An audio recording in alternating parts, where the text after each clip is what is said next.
Hi there! So I saw that Atlas was planning to release a new RPG game called MetAphor, although by the time I'd be done with this video, the game will probably be out. I can say based on the Atlas's games I've personally played, they always deliver varying levels of good games. So rather than being too concerned with this new game's quality, I was interested to see if it'll be worthwhile to begin with. And I was curious to know where it stands among Atlas's other games, specifically the Shin Megami Tensei and Persona series, since it has Persona's art style. So I'm trying to figure out if it'll be adjacent to the colorful and upbeat Persona games, or be more akin to the dark and broody atmosphere of the OG SMT games. Or it could be something new. I guess they can do that too. Well, after trying the demo, it seems the answer is somewhere in the middle. That's what I want to talk about in this video. I want to share some of what I've learned after playing the primitive 4 to 5 in-game days. And I suppose I'll add in my first impression and thoughts as well. I hope you enjoyed the video and find it helpful. Also, welcome to my channel. I feel like I can go on with the video without saying that. Anyways, if the question of this game's place among the earlier SMT or Persona games was used as basis to figure this game out, then at first glance the game seemed to either fall into new to more like SMT category. That is, if solely judged based on its environment and the matted color scheme. But once the story starts, it falls back to new game to Persona category. Because this time the story is purely fantasy. It seemingly isn't a parallel world or a post-apocalyptic one like often seen in SMT, but rather a fictional one with multiple species in it, or to use the game's verbiage, multiple tribes. Still, the game inherits the visual novel story formula among other specific mechanics that are perhaps more attributed to Persona than SMT, such as unlocking special powers after meeting new characters, increasing the levels of the MC's virtues such as bravery by doing side quests for NPCs or team members. Here too, the game implements the mechanics of passage of time and the day and night cycle, and doing a certain quests will consume half a day, be it the entire morning or the rest of the night. This time, the main character's story is not a fish out of water one, yet the other characters still choose to info dump and explain the lore of the world to, in the case of the MC, someone who's part of it, and based on reasonable assumption gathered from the storyline, he would have been aware of all these kind of basic fundamental facts. And since the player in many interactions have limited to no info, the option is there to ask useful but dumb story narrative breaking questions, like tell me about what tribe this is, and what's the mission we're currently sent for is about, enlighten me. In spite of that, the, at this point, tradition of the protagonist with the somber, blank slate personality type is maintained. I must say, I wasn't personally a fan of the protagonist's uninspired Persona 3 MC lookalike design. This is despite his supposedly unique tribal status. There's a lot of things I can pinpoint about his design which I disliked, but to not ramble, I will move on to the available party members. With the recruitable teammates, the only thing they differ on from the lead is that they can't be chosen to lead the team.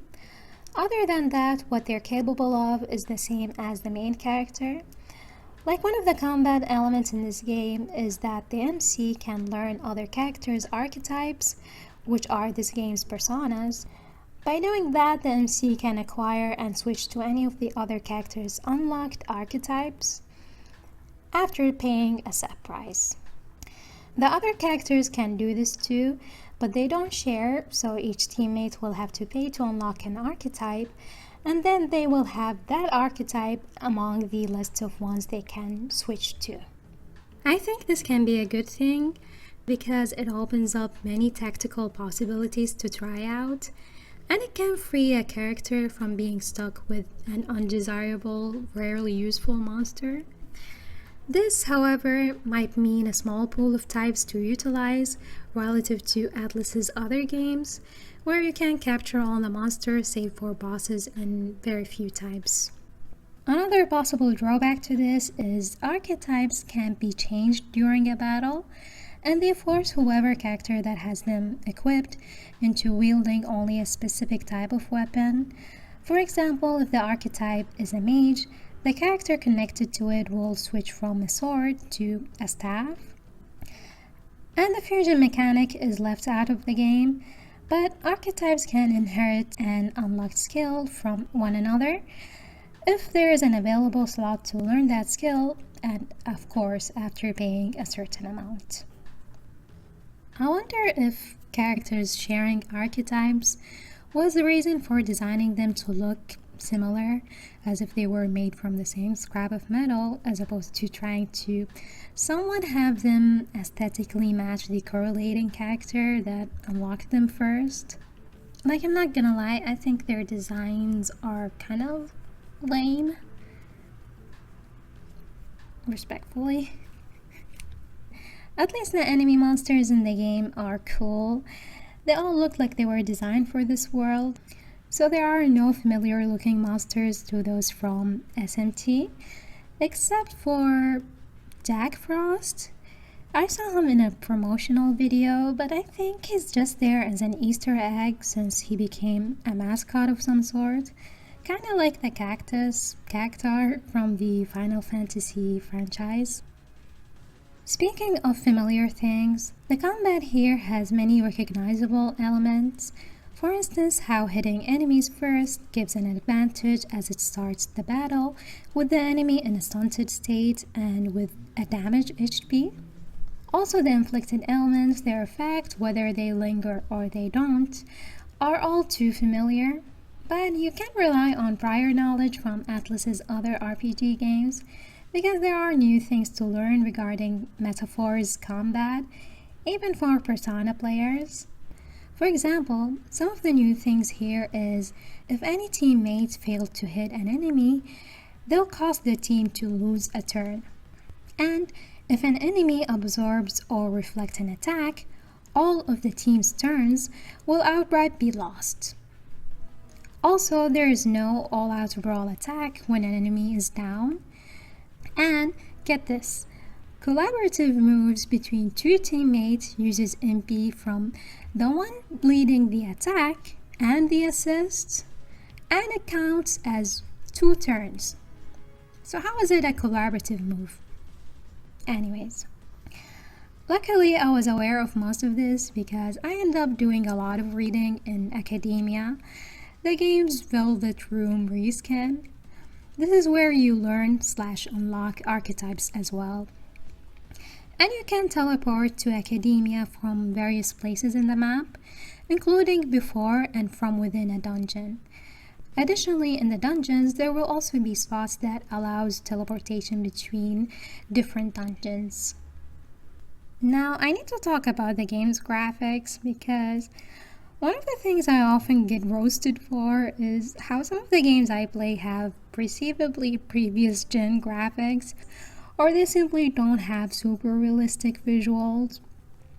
My defense of games like that is usually that's the art style the devs were going for, it's intentional, which is true, but with MetAphor, it's I can't defend this.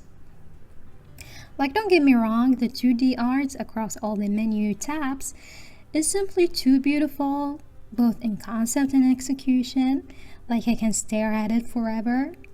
However, some of the 3D models and the world graphics, yikes. For example, I believe in one of the cutscenes, one of the main characters or one of the main teammates stood too close to the camera, and it was clear to see how low res the print on the back of his jacket was. And I bet if I paid more attention, I'd notice even more embarrassing graphics. But the reality is, I don't care. I can overlook mediocre graphics if the concept itself is beautiful and like the visual cohesion is intact. So low resolution aside, the design of the world, the environment, and the people roaming about were great, albeit not to my liking. But I thought many of the randos walking around had main character vibe to them. So I'm just bringing attention to the game's graphical fidelity for those who expected a graphical jump, like the one we saw between Persona 4 and Persona 5, which I suppose could be an unfair comparison since those two are separated by 2 generations of consoles. I guess what I'm trying to say is don't expect MetAphor to look notably better than, say, Persona 5. Now that I think about it, the only graphical upgrade that I can recall is lip syncing with dead eyes, that is. Yeah. You might need to close your ears for this one if you're a Persona fan. I think the animation cutscenes are bad. There, I said it. If it wasn't for the modern art style, I would have thought those belonged to an anime that came out 10 years ago. They look like they could have used few in-between frames.